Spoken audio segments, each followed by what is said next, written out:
worker with McCormick.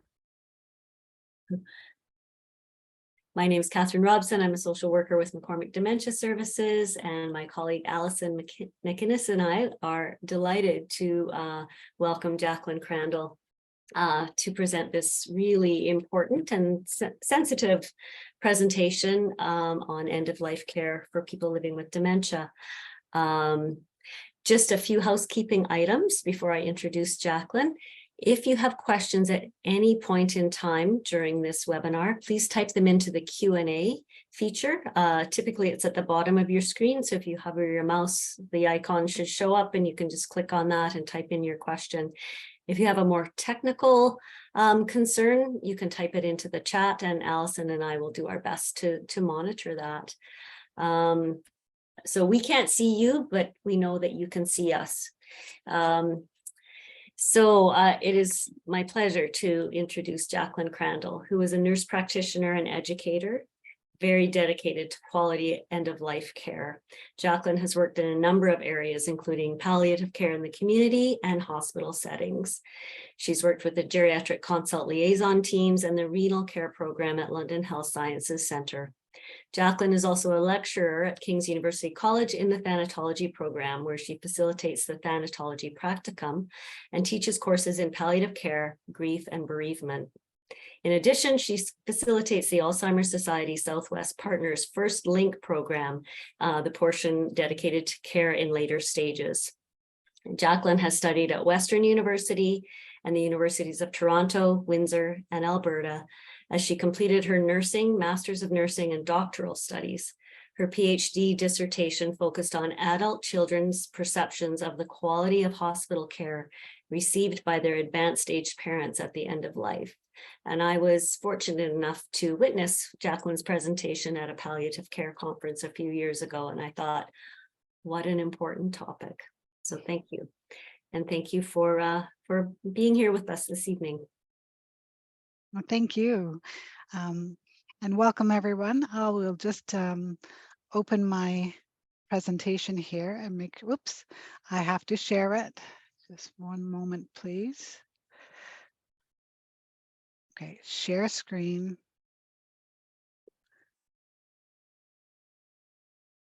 Share, talking myself through it. And then from the beginning, participants can see my presentation. I can see it. Looks good. Okay. All right, you can see the full screen. There. Okay, there we go. Okay. Now I can see the. Perfect. Well, thank you very much, and thank you for inviting me to talk with your McCormick Dementia Services program. It's certainly a real pleasure. What I'm going to be talking about is really navigating the transition toward end-of-life care for people living with dementia. But before I start that, I wanted to just say kudos to everybody for doing what you do every day to look after your family as you care for individuals who are living with dementia. You guys are the true heroes. So, serious illness and dementia. You know, facing the transition toward end of life of a loved one can be both stressful and filled with challenges. Yet this time can also provide an opportunity to pull together as families and friends and caregivers to provide your loved one a calm and peaceful environment to fulfill their last days. So lots of emotions come forward as we have changes in our normal routines. We could be looking after someone with dementia, with a, moderate to severe dementia, and all of a sudden something happens where we could be filled with confusion as to what's happening, anxiety because we don't know what to do, sorrow, or maybe this is felt as a relief to you. All kinds of emotions come forth. So in this webinar, what I hope to do is assist participants to understand the concept of palliative care and how it might differ a little bit from end-of-life care in the context of those advanced stages of dementia, and also to recognize the signals that announce a transition may be taking place. I hope to help you become familiar on how to navigate the many decisions or the treatment decisions, keeping quality of life and the wishes of the person with dementia at the center of care. And again, learn about the care options that are available in the surrounding areas, and finally to understand some of the losses and the emotional pushes and pulls that you might be experiencing along that path, as well as how to cope with them. What I will leave you as well is some links and resources that might be of assistance during and after the time of transition. So first of all, I'd like to meet Mary, and Mary represents my mother-in-law. Um, Mary is 86 years young. She's married. She's a mother of three. She grew up as a farmer's wife, very busy on the farm. But then as she retired, or they retired the farm, she engaged in crafts and really enjoyed her grandkids. Unfortunately, vascular dementia kind of crept up on her, and it started to show when she was doing things like forgetting sugar in her favorite and yummy brownie recipe. So that was really unusual for her. And it kind of progressed with memory difficulties, with difficulties setting the table, and then it progressed until she was no longer initiating conversations and no longer participating in the day-to-day activities. She was also diagnosed with congestive heart failure, which caused some shortness of breath as well. Her care needs increased along the way as well. So what had happened was she was getting she had increased difficulties with bathing, and she was a bit more of a fall risk. So we had the PSW come in, or home care came in, and they helped her with personal care a couple of times a week, and the nurse came in as well. I do believe this started after a bout of pneumonia when she went into the hospital for on a temporary basis, and then came home with some oxygen. She continued to walk with a walker, and eventually not eating as much and becoming more short of breath. So I'm going to refer to Mary as we go along and use her story as our basis of conversation. So what is dementia? Well, we know that it is a cognitive problem, a syndrome of things that occur to someone. It could be Alzheimer's disease, it could be vascular dementia, it could be Lewy body dementia. The causes of dementia can be a bit different, but the progression kind of follows the same path, so to speak, sometimes a little bit quicker than others, depending on what type of dementia a person has. So it's a non-curable, progressive, life-limiting disease. So what I'm showing you here in this table is actually the FAST staging tool. It's a functional assessment staging test that sometimes is used to look at the various aspects of dementia progression. So you notice it's staged on stage 1 to stage 7. You notice 1 is not there because it is normal. 1 is normal function. Mild cognitive impairment is basically just a subjective, or where you notice yourself that you're having a little bit more difficulty with things, maybe more difficulty accomplishing a task or remembering something. You notice it yourself, but others may not notice it. The third one is when there's objective functional difficulty with complex tasks. That means that others are starting to notice it. So, it's when you're playing a game of bridge or a game of cards or game of euchre, and then, a previously excellent player is now making decisions that you just think is a little bit more odd for them. And then progression goes into mild. This is when you have so mild dementia. So mild dementia means that there are difficulties in instrumental activities of daily living. And so paying bills might be affected. Cooking, person has more difficulty cooking, cleaning, and traveling. Then there's moderate dementia, which is number 5, where they have perhaps they need help selecting their clothes that they're going to wear. And then moderate to severe is number 6, where they need help with their activities of daily living. And that is the A, B, C, D, E's of, ambulating, bathing, continence, getting to the bathroom on time. D is dressing, and and E is eating. So putting on clothes, bathing, toileting, and continence. And then you kind of get to the severe part where you have difficulty with really basic activities. So a person might speak 5 to 6 words throughout the day, or speaks only 1 to 3 words clearly. They might be unable to walk, unable to sit up, unable to smile, or unable to lift up their head. And you can see the progression as we kind of go through that list. Now, what are some common symptoms in the later stages when we talk about end-of-life care, or the later stages?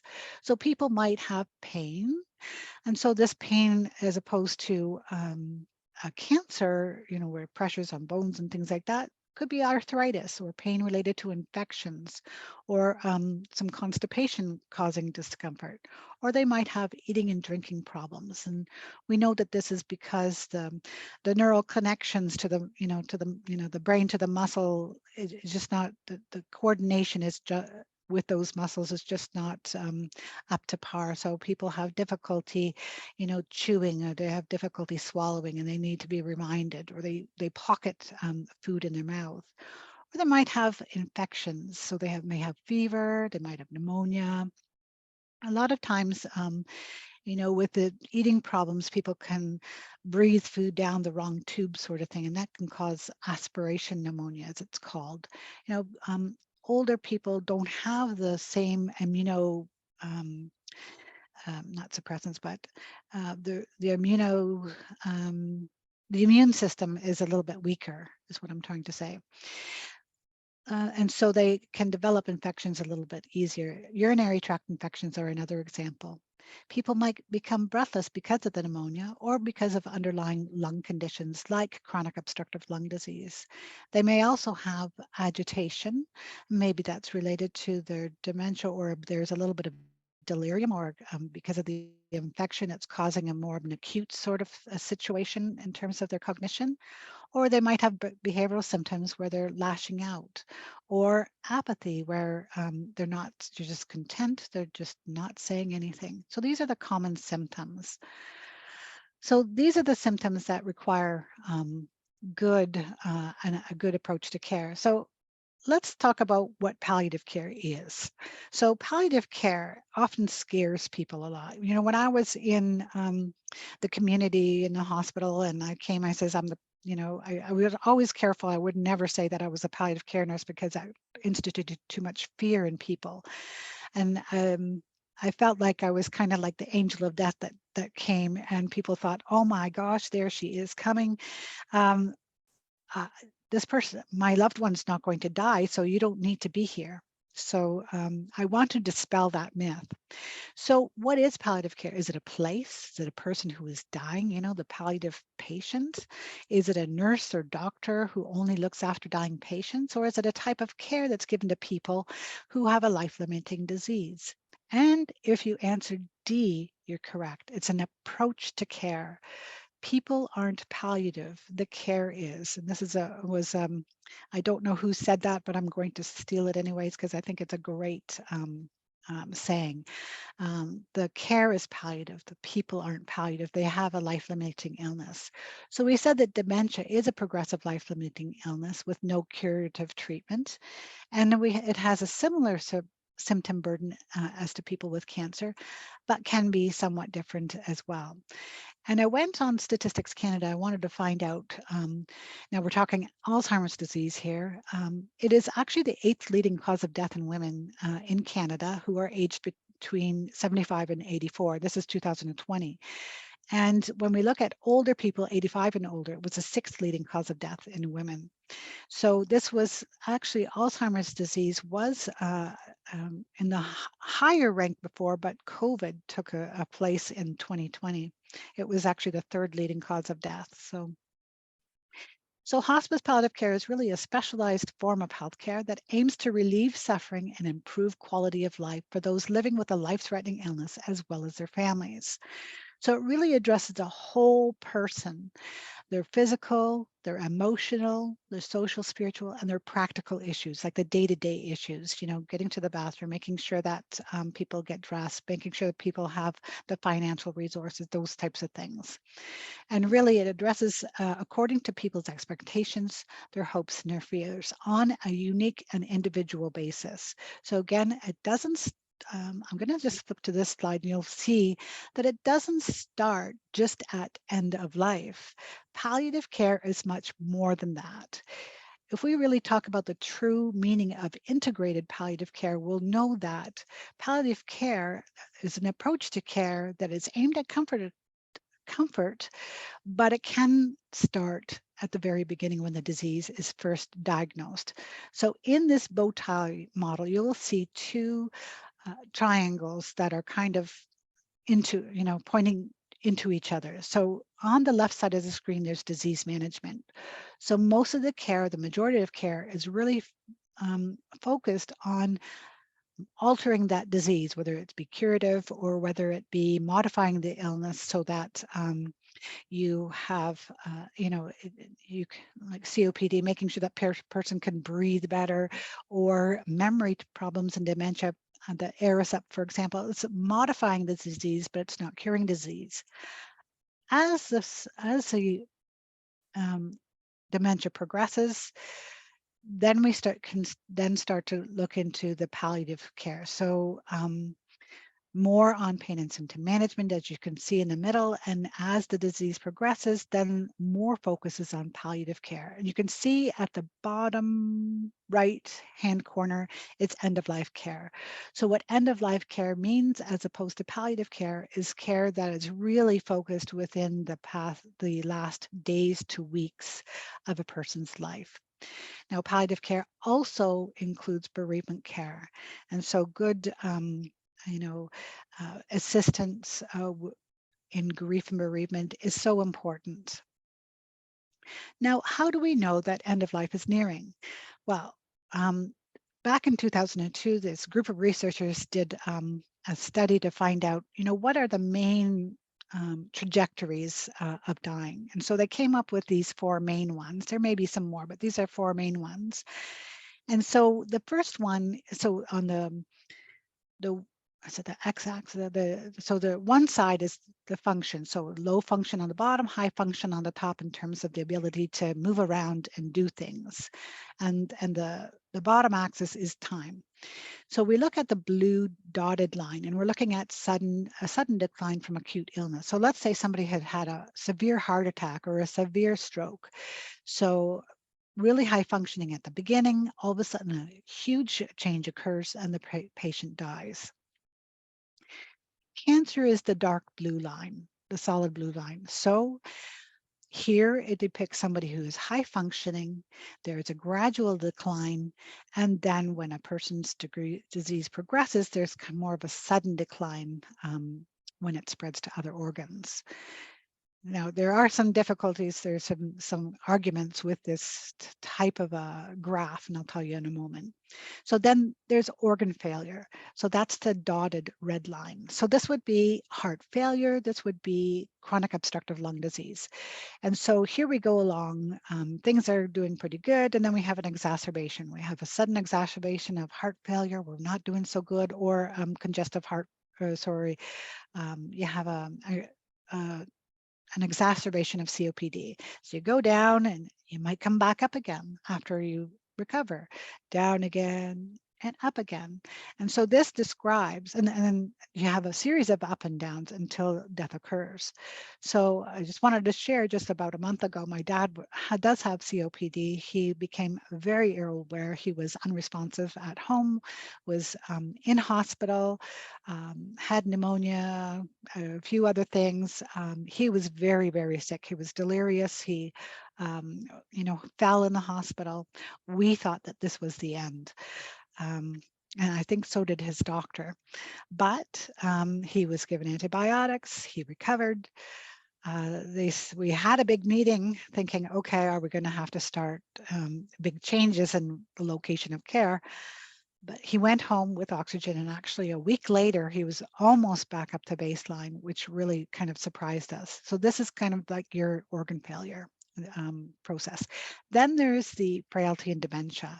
And you can see it starts lower, and then it just kind of dwindles. And this is often what we say to people with frailty and dementia is they have the dwindles. There's just very subtle changes that occur, and they could be, very poorly functioning for a very long time, and we're used to that, and all of a sudden something happens, and death occurs. So, and sometimes even then that it catches us by surprise, because they've gotten better before, even though that they were so low functioning, and it just kind of fools us.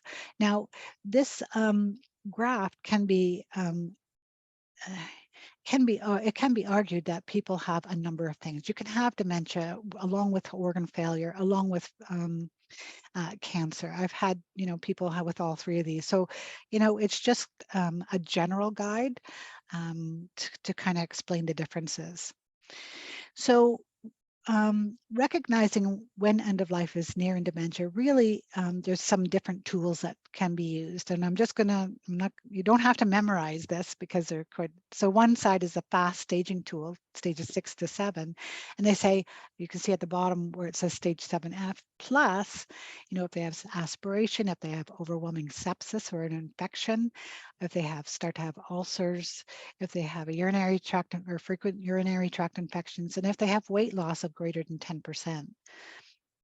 So that's one way of seeing it. And then there's this other mortality risk index score. And so I've highlighted or bold the things that I see as being very important. Number one, complete dependence on ADLs. Well, in and of itself, it doesn't say anything. But when you combine it with shortness of breath, especially at rest, when you combine it with, eating very little, bites, combined with being bedridden and drowsiness, to me, those are more telling than anything else. Some of you might recognize the palliative performance scale as well. It's a 0 to 100% scale, with 20% would be extensive disease, have extensive difficulty you can with self-care, can be confused not eating some sips. So that can be another one that's used. But basically, if they're not doing anything, if they're becoming more short of breath, not eating, bedridden, those are big signs to be near.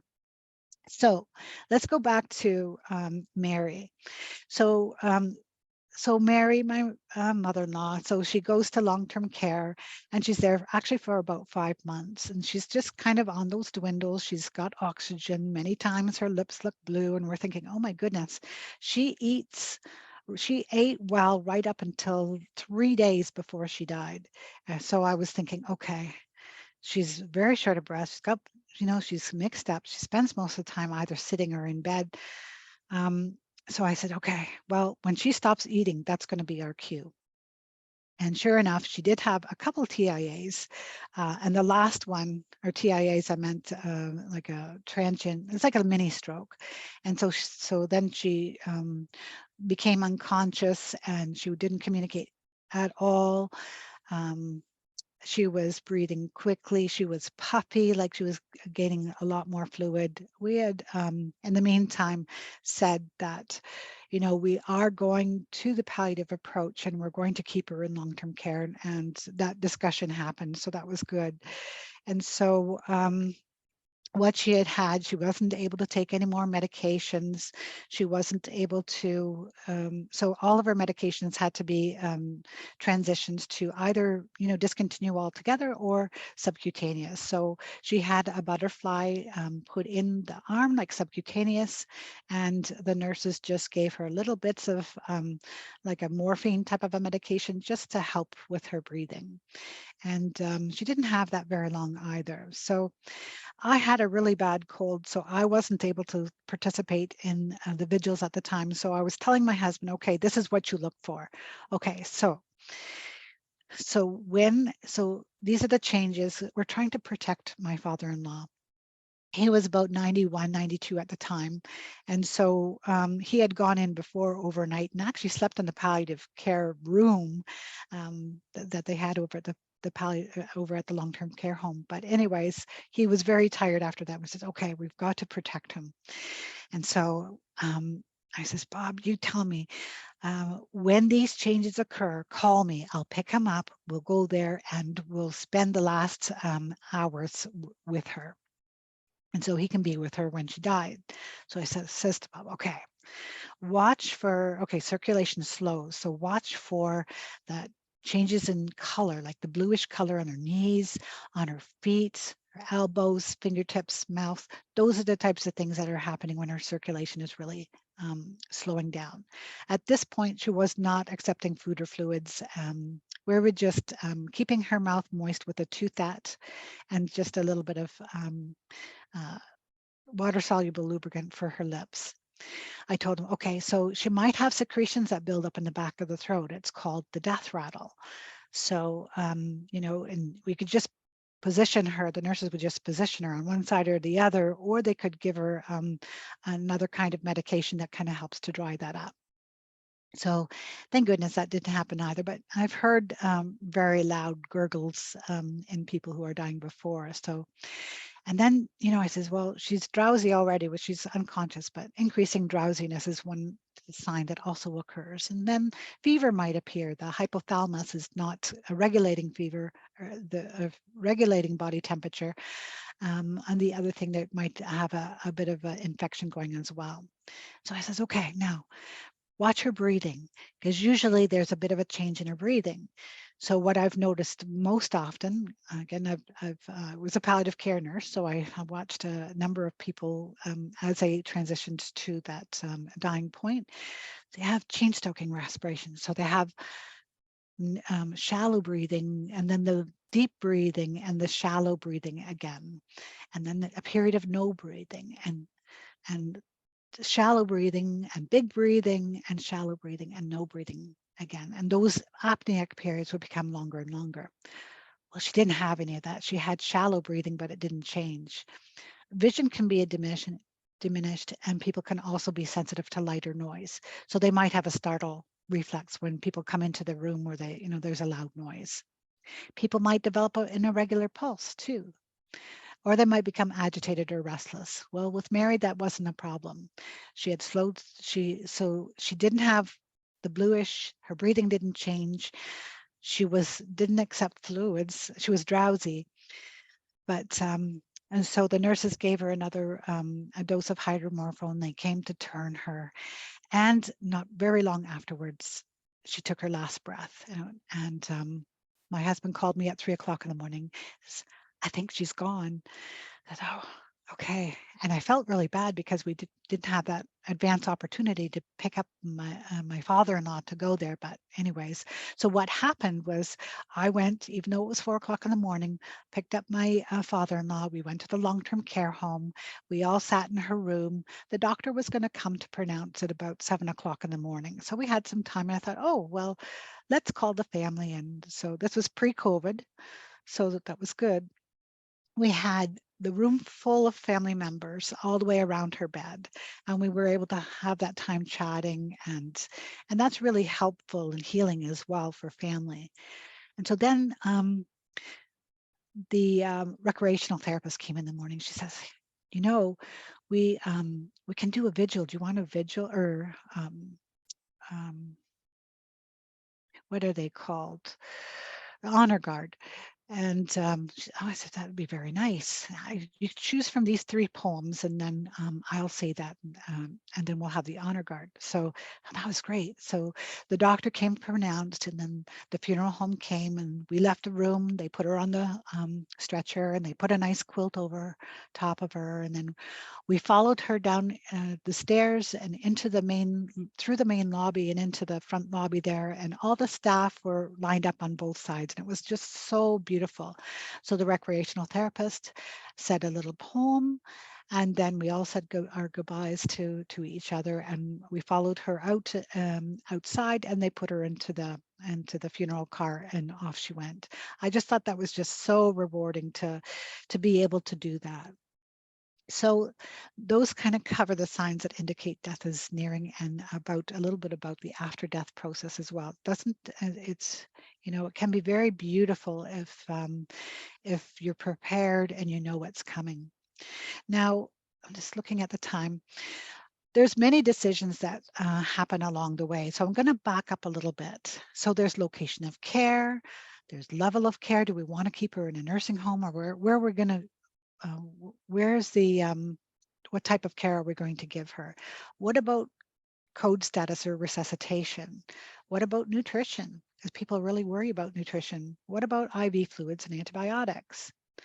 Okay, so before we get to those decisions, who makes the decisions? And so I just want to reinforce, anyone who is able to make the decisions on their own can choose on their own. The substitute decision maker only comes into play when people can't make their own decisions, or they would like help or want you to make those decisions. So power of attorney, I would love to see some hands in terms of how many people have a power of attorney, but I can't see you. So um, powers of attorney are really good because for personal care, because these documents outline who the person wants to make their decision, and usually a couple of people, this person and this person, or this person, and if we need a backup, it's this person. And so I joke with people to say, hey, um, a power of attorney for personal care is really, really important. It means that you can choose who you would like to have to make your decisions when you're not able to. And guess what? You can download it off the internet. You don't need a lawyer. But if you have a complex situation, I would encourage you to seek the advice of the lawyer. Um, but you don't need a lawyer if everything is peachy. So you go on the internet, and I've got that link in the resources as well. You download the power of attorney kit. You put in the people that you want for your own power of attorney. You have the discussion with your loved ones in terms of, well, this is what I'd like, and this, if this were to happen, and I've seen this friend do this. I don't want that. So just kind of talk about what you would like in certain situations. And so then you get that all filled out, and then you go have a signing party. So you go to a friend's home, could be Valentine's Day, it could be, just pick a day, have some coffee or whatever, and then ask them to sign that they've witnessed your signature. So power of attorneys, I can't say enough about them. So if the power of attorney is not in place, we need to go by the substitute decision-making hierarchy. And this is what it starts out with, is the person's guardian. Most people don't have a guardian. Then next in line becomes the person named in power of attorney for personal care. Then it might be a representative appointed by the consent and capacity board. We don't see that as often. We do see, if a power of attorney is not in place, the spouse or partner, or the children, or the parent, or the CAS. So again, if the parents, if you're older and the parents have deceased before you, then you have children, right? If you have children. And if you have lots of children, or more than two children, or two children who don't get along, then it gets a little sticky, because then you can end up with family arguments. So if you know that there might be trouble in your family, then the power of attorney for personal care is, again, another reason for that. Most families get along and are able to make decisions together, but if you have a large family, it might be good to ensure that that power of attorney is done, completed. After the children and parents comes a parent with right of access, brothers or sisters. And again, the same thing goes for brothers and sisters. If there's more than one and they don't get along, that makes it a little bit more difficult for people, or any other relative. So kudos to the social workers who have to go through this list. And when there's no other, and really look for any other relative in the person's family, and if they don't, then they go to the Office of the Public Guardian and Trustee. I have had some experience with the Office of Public Guardian and Trustee when a person doesn't have any family members, or there has been a mental illness in the past, and then the Public and Guardian and Trustee is already involved. So going back to my dad then, what do we do? So the person's condition has changed. What do we do? All right, having a family meeting is really important to really talk about some of these things. So um, what we did for my dad, we thought that he was, you know, they were talking about discharge, and we were we knew that if his condition was going to last a long time, we knew that we wouldn't be able to support him and his wife at home for long periods, for a long time. For a short period of time, absolutely, but for a long period of time, we wouldn't be able to. It would just burn out ourselves, and I think that we've got to be honest with ourselves in terms of our capability as caregivers as well. So we had this um, uh, family conference, and at the family conference was the physician. So he talked about the medical condition and what was being done and what was, we knew that he had pneumonia, but we just wanted to hear from the doctor what his particular perspective was. Then there's allied health. So this is a social worker. This is the physiotherapist who talks about, how the ambulation piece, the occupational therapist talks about how that person's dealing with their activities of daily living, their bathing and such.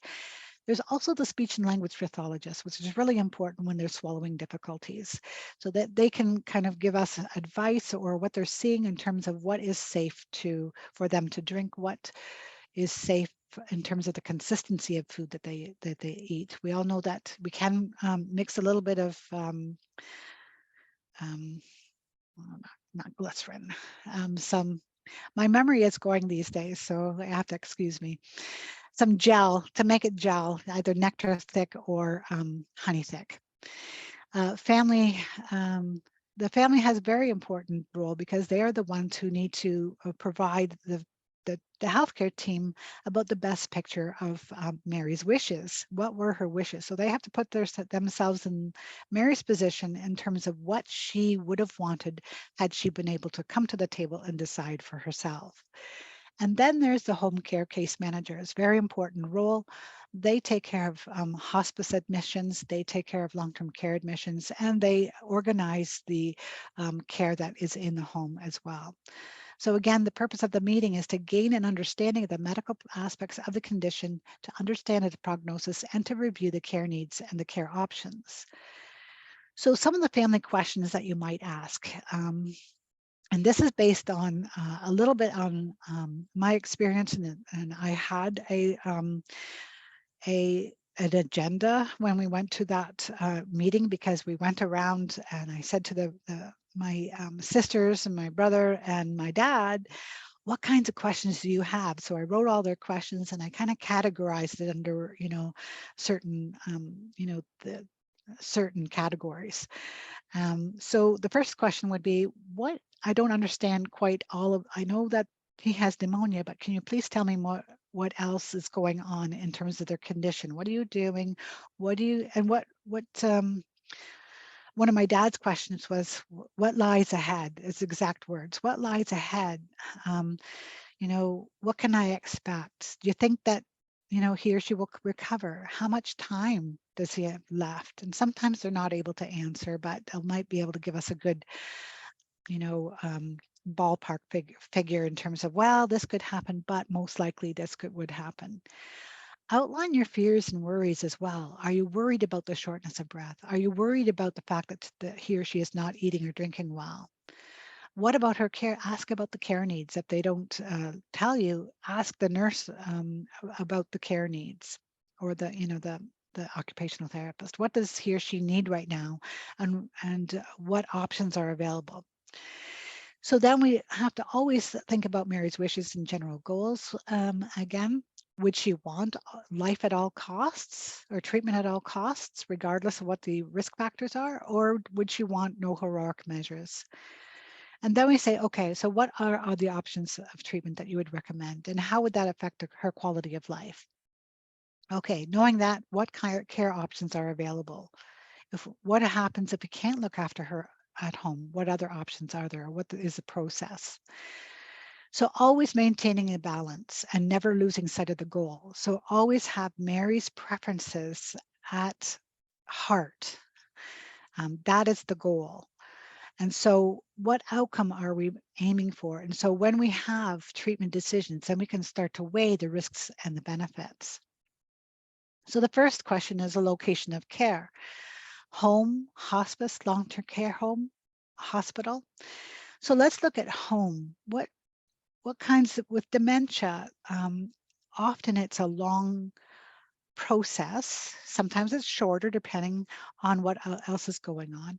Sometimes it's a long process and we can do it up to a certain point, but then we get exhausted ourselves. So the continuation of home, what comes into play? Well, the number of caregivers, how many caregivers are available? Do you have family or friends that can help out?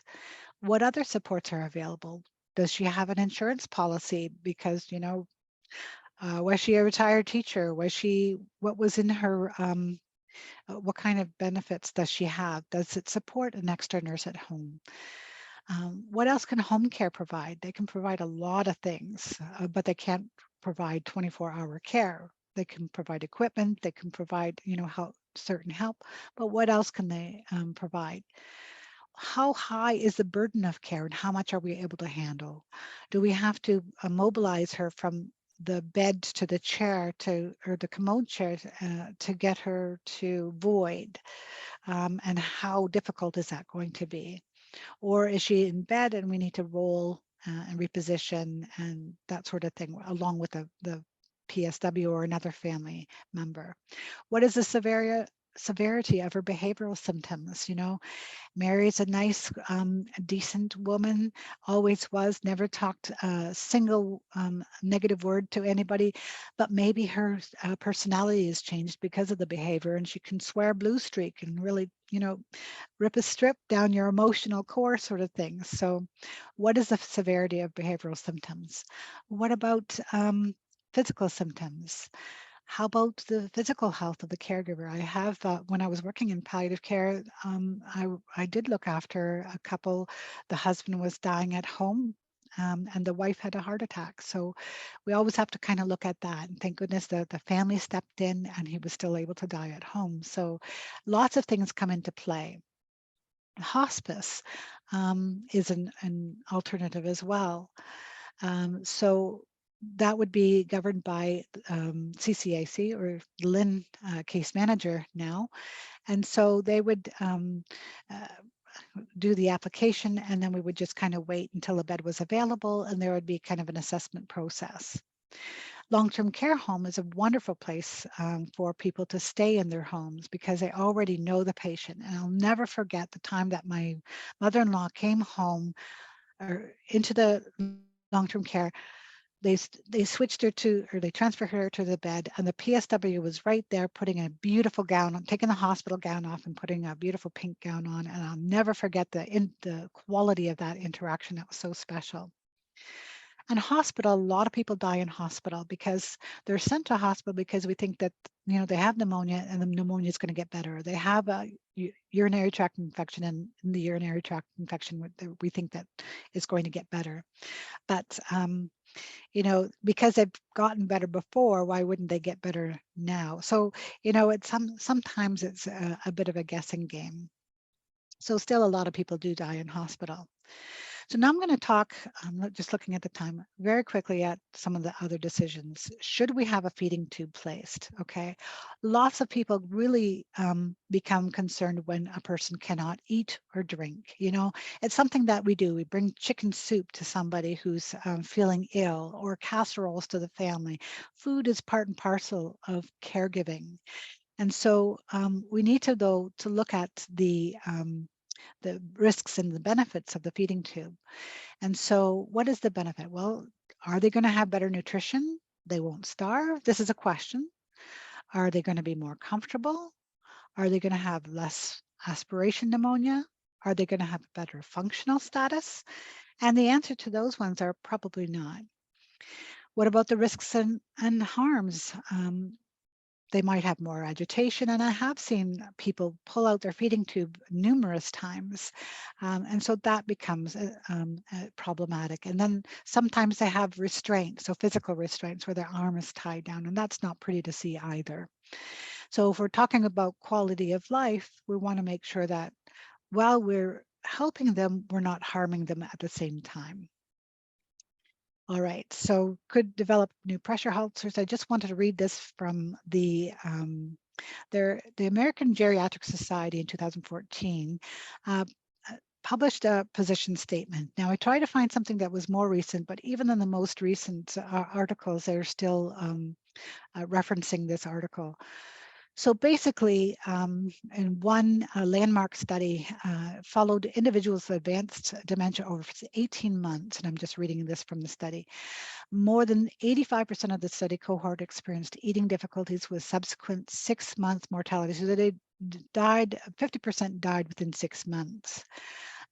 When eating difficulties arose, what the committee said that feeding tubes are not recommended for older adults with advanced dementia. Instead, careful hand feeding should be offered because hand feeding has been shown to be as good as tube feeding for the outcomes of death, aspiration pneumonia, no difference, functional status, and comfort. Moreover, tube feeding is associated with agitation, greater use of physical and chemical restraints, and healthcare use due to tube-related complications. So they'd go to hospital for aspiration pneumonia and the development of new pressure ulcers.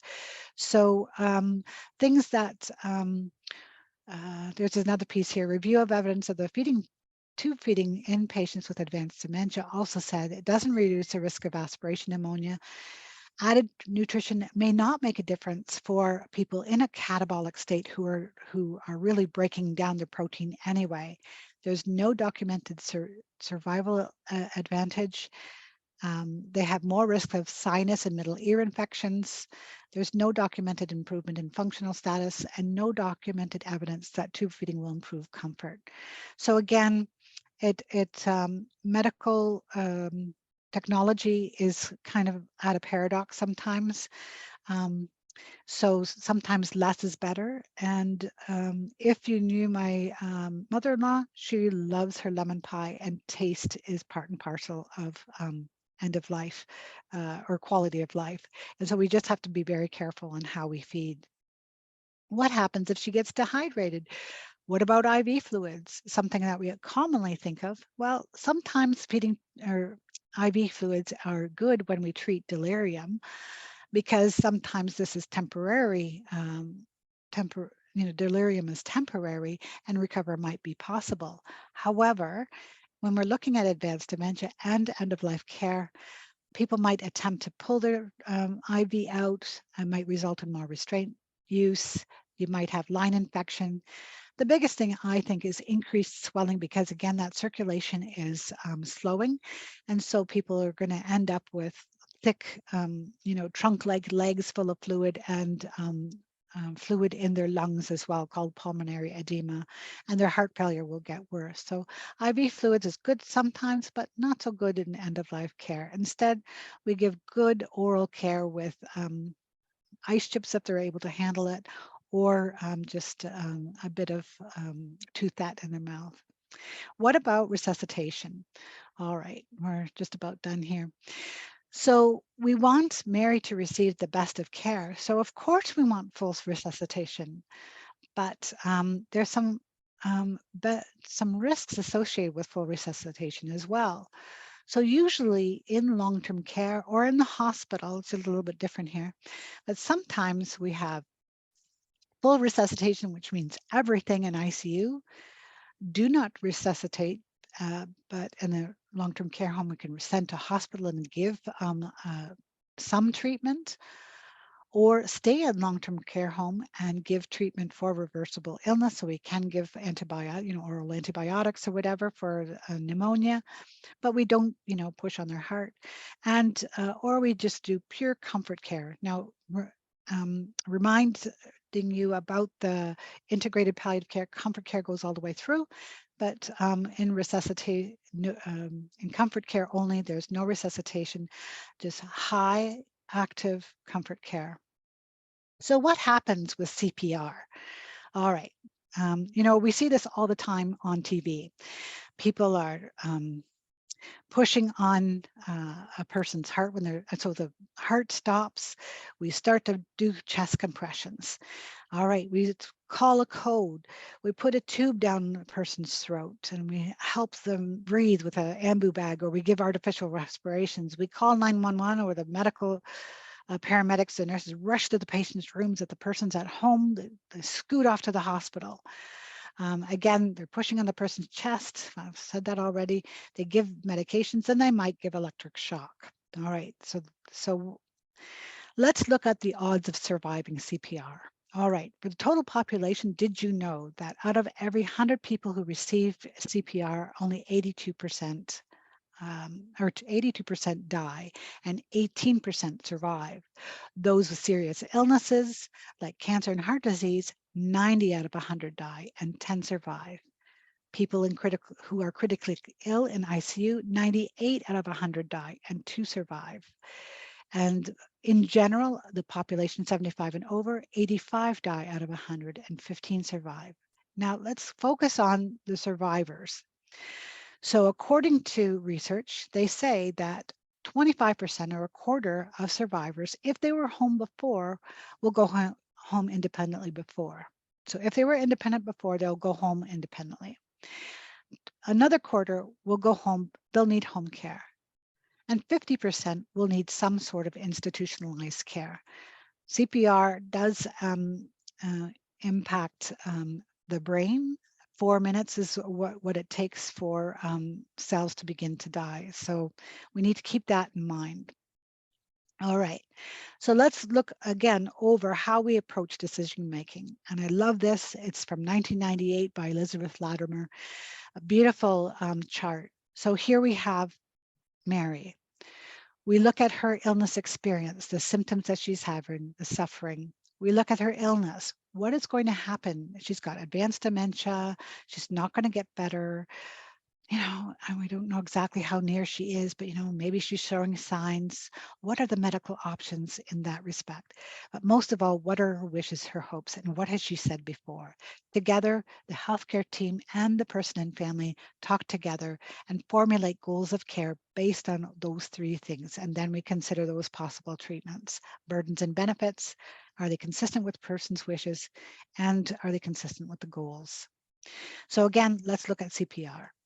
So CPR, what's involved? The benefits, well, it might prevent death in the short term, but the chance of recovery to baseline, and there might be a chance of recovery to baseline, even a small chance. So you see the statistics on the other slide. The risks, there's a high chance of stroke or brain injury, a risk of fractured ribs or of the breastbone, the sternum. There's a risk of lung injury because we're pushing on the chest, and if we crack a rib, it might puncture the lung. It doesn't improve the underlying condition, particularly with advanced dementia, and it may result in increased needs, care needs from the family home care or long-term care. If you have no CPR, well, it's less stressful for family members at the time the person dies, and they have less discomfort from tubes and other procedures. And the biggest thing that I think is the opportunity to be with the person at the time of death. And the risks here is to bypass a small chance of prolonging life. So sometimes I present with the families, okay, you can have 2 choices here. Think about how that person is and the chances of that person surviving. You can have this kind of death where you have persons doing CPR. It's highly unlikely in this particular situation that it may not be effective. Everybody has to go with their own kind of gut feeling and talk with the doctors, but if they have advanced dementia, likely not going to benefit them much. So they're scooted off and they go to another room. All this procedures are being done. As opposed to this other scenario where you're being with a person, you're providing comfort care, you're talking about, different things that have happened in the past, and just it can be, have music in the background or whichever. It can be so much different. Again, maintain balance, never lose sight of the goal. Last thing I want to talk about is ambiguous loss and grief, because I think this is really important. Loss and grief are the most significant and challenging issues that you face as a caregiver supporting a person with dementia. It doesn't begin at death, it begins before death. Dementia is a fatal, progressive, and degenerative disease that destroys brain cells Whether you are caring for your spouse, your parent, or a friend with dementia, you may experience losses and grief in different ways at all stages in dementia or the caregiving journey. It's very different from the losses and grief of sudden death, where you know that the person's clearly going to be gone. And with a death, you are more likely to receive support from family and friends. That comes from this wonderful document called Ambiguous Loss and Grief and Dementia, a resource for families. So really, and the rest of this information on the slide also comes from there, and it's available for free on the internet. So I encourage you to check that out. You do lose dreams, your ideas of the future as dementia progresses. The loss of a confidence, the person could say, I love her deeply, but, I can be very hurt. Sometimes she doesn't even recognize me. Sometimes oftentimes roles and responsibilities are changed. So you're taking on the roles of the person as you're compensating for their progression in dementia and the roles that they used to play. And then the things that you used to do, the activities, the friends that you used to go out with. I'm sure that many of you have experienced a difference in friends and the loss of friends and maybe, the addition of new friends. And some of you feel very isolated. It might feel like things are frozen or that life is on hold. Often ambiguous loss is not recognized or understood. So ambiguous loss is the kind of loss you experience when a loved one with dementia is physically present, but not mentally or emotionally here in the same way as before. And so as this one person says, I miss my friend. My wife used to always be my best friend. We used to be able to share our joys, our concerns, our hopes, and our dreams with each other. We were great sounding boards for each other as we dealt with our jobs, our children, and our lives. Now I have no one with whom to share my concerns. Yes, I can talk to my children and some of my friends, but it's not the same as talking something over with somebody you know as intimately as your spouse. So what can we do with what kind of strategies can we use to build resilience? I think it's important to reflect on what you've gone through and acknowledge and share and express your feelings. Sometimes naming your feelings is really important. Brene Brown just published a book on the Atlas of the Heart, and it goes through some feelings. It's not necessarily specific to dementia, but certainly helps you be able to name some feelings. It's important for you to know that what you're going through is normal, and it is a unique kind of loss that not everybody recognizes. So you can feel alone in that. By all means, talk to somebody, the social workers who are there with the dementia services or with the Alzheimer's Society, really great people who really can listen and care and guide you in ways that can help.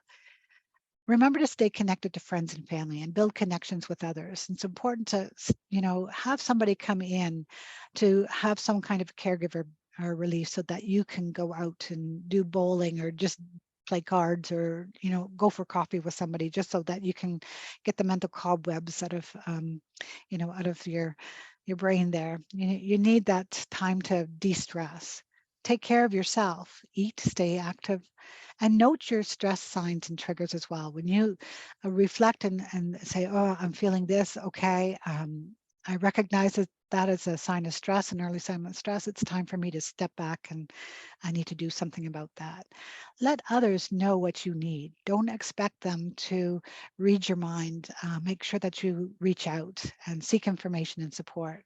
And celebrate the small stuff too. Even though that the other person is not able to participate as they would before, just celebrate the small stuff and maintain meaningful connections. I knew this was happening and I knew wasn't going to change. You have to figure out what you need and what gets you through the things. I'll go to the market and have tea with a friend. Other people have lots of lost friends through this process. I know how much I need friends later. So this was said by a caregiver in a research project. In summary, dementia is a progressive life-limiting illness. Caregivers do face significant challenges, and a palliative approach beginning early on can help to meet the needs of people with dementia and their families. Recognize the approaching end of life. This helps us to be better prepared. Talk about those things in advance if we can. When changes do occur, gather family around if possible. Ask questions of professionals. Understand the wishes of your loved one. Again, that's so important in the early, way earlier than in the early stages of dementia, regarding their wishes. Weigh risks and benefits of the treatment and never lose sight of the goal. Dementia does come with many challenges, but also rewards. Take care of yourself, reach out, and know that you're not alone. So there are some resources, power of attorney documents, decision-making aids, the ambiguous loss booklet that's online. There's also the First Link series that the Alzheimer's Society provides. So this is just a crash course of the care in the later stages course that I teach there at the Alzheimer's Society. There's some other great ones as well in terms of ambiguous loss and grief and life after dementia. Of course, please take advantage of McCormick's Caregiver Education Series, an 8-week program. They offer some great things too. Some caregiver benefits. If you are an a grown child like me, who is still working, you might be able to take advantage of some of these benefits to be able to maintain your income while you're off for 15 or 26 weeks or both to take care of your loved one. So thank you so much. Any questions? I'm going to stop sharing here. And sorry, it took a bit long there. No, that was fantastic, Jacqueline. Thank you. There was a question about the title of the book that Brene Brown has recently published, and Allison has answered it for you. So it's Brene Brown, Atlas of the Heart. Yes. I just put the link to it in the chat as well. If people want to save that for later, you can click on it now. It'll open it up in another window and you can look at it after this webinar. Yeah, it's a good basic overview, but it's not specific to dementia. So, be on the lookout for other books as well. There's a book written by Pauline Boss on Yes. ambiguous loss in association with supporting a person living with dementia. I found that one really, really helpful. Here's a question. This person writes, I'm curious about the power of attorney kit if the person involved has already been diagnosed with a cognitive disorder. Can they still sign? This is where it's important that if they're not able to sign, that is where, if you're worried about the legal implications, this is where a lawyer can make that decision whether the person understands and appreciates what they're signing. So I would go that route. Often, if it's early enough and they're able to make more simple decisions, then I'd say, just talk with the other members of the family and get their sense as well, because you certainly don't want to end with arguments within the family. One of our attendees has a suggestion. She says there's an excellent podcast called The Waiting Room Revolution, which speaks mainly about palliative and end-of-life care. So that's another. Wonderful. Thank you. Yeah. Thanks. Okay. I think.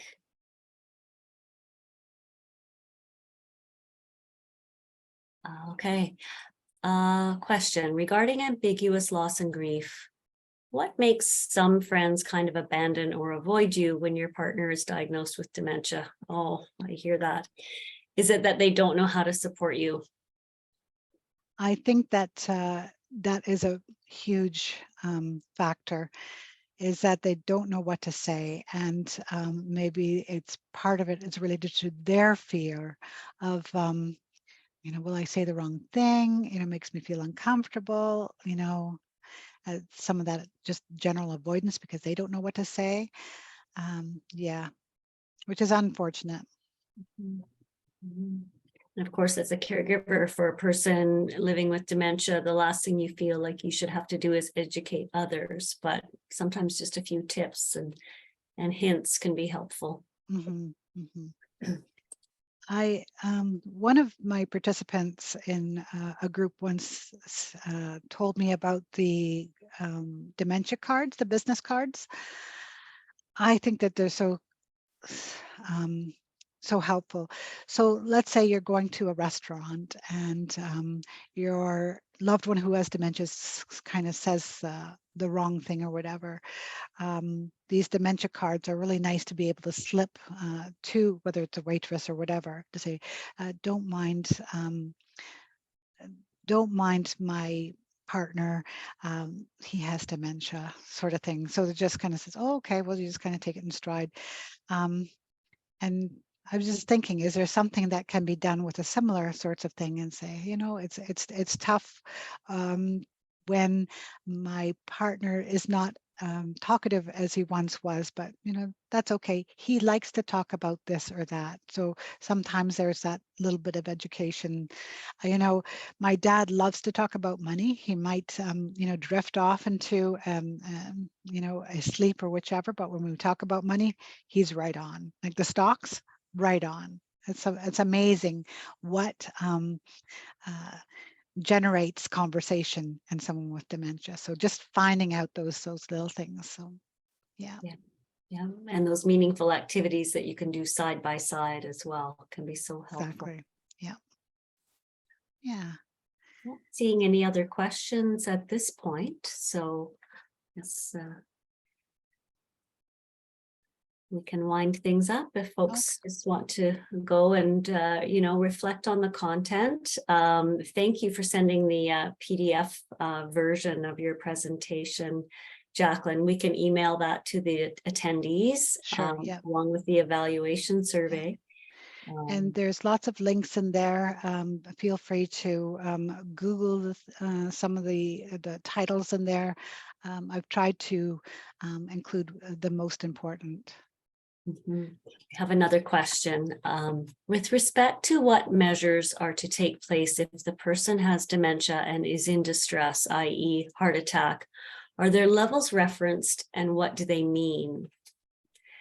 In terms of levels, I'm not sure what you mean by that. I suspect this is in reference to in long-term care, they will have like what your wishes would be in certain contexts, levels of care, levels of response. Right. So it's a really good question. So if a person has a heart attack, then again, we need to look at the whole picture. Are they, at what point are they in their disease process? Are they very advanced where they are not communicating? We probably won't even notice that they are having a heart attack in terms of they might reach up and touch their chest. In that sort of a case, in that kind of a scenario, something as simple as giving more pain medication would be fine. But if they're up and about, if they're still gaining quality of life, what we want to make sure that is that they have the best quality of life, and we can look at restricted. So what we have here at the hospital is we have full resuscitation, we have comfort care, and then we have restricted. And so DNR restricted or DNR basic. So that means that we can bring them to the hospital if they have a heart attack, if they are, you know, if they play cards, if they're, you know, having some sense of the, if you find that they have quality of life and they're able to interact meaningfully at some level, then bringing them to hospital to have their heart attack managed is perfectly reasonable. In terms of CPR, that would be a discussion that you would have in advance, because in that case, it may, if you have decided that restricted resuscitation, you would do no CPR, but send the person to hospital so that they can be treated as best as they can medically, so that a medication can be changed or their symptoms relieved. It really depends on where they're at and what they have chosen. So it's kind of like a group decision. Does that answer your question? Yes, to the attendee who posed that question. It's a great question. If that doesn't sort of answer it fully, please let us know in the Q&A. That's a good question. Many questions and answers in dementia is always, it depends, right? It depends on where people are at and what was discussed beforehand and what we are anticipating that Mhm. might happen. What was discussed beforehand? What an important statement. Yeah. Yeah. So the attendee says that's most helpful. Thank you, Joanne. Any other questions? You know that you can call me or email me at any time. Oh, what is TIA? So TIA is like a mini stroke. A transient ischemic attack is what it stands for. So it's a mini stroke where you have stroke signs, but they resolve.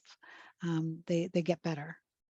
Whereas a full stroke is, you know, you have those deficits, you have those, you know, the drooped face and it stays there. Whereas a TIA, you might have the drooped face initially and then it goes away and you don't have any deficits from the stroke afterwards or from the mini stroke. Yeah. Any other questions? Oh, one more. Oh, Is the seizure similar? It's a very different process. A TIA can be, you know, that drooped face or loss of function, temporary. Seizure is more like a grand mal seizure is, you know, twitching and jerking, but or it could be something as like a little petite mal where the person just kind of blanks out temporarily and comes back to. A seizure is quicker. TIA might last a little bit longer, like an hour or two, and then go away.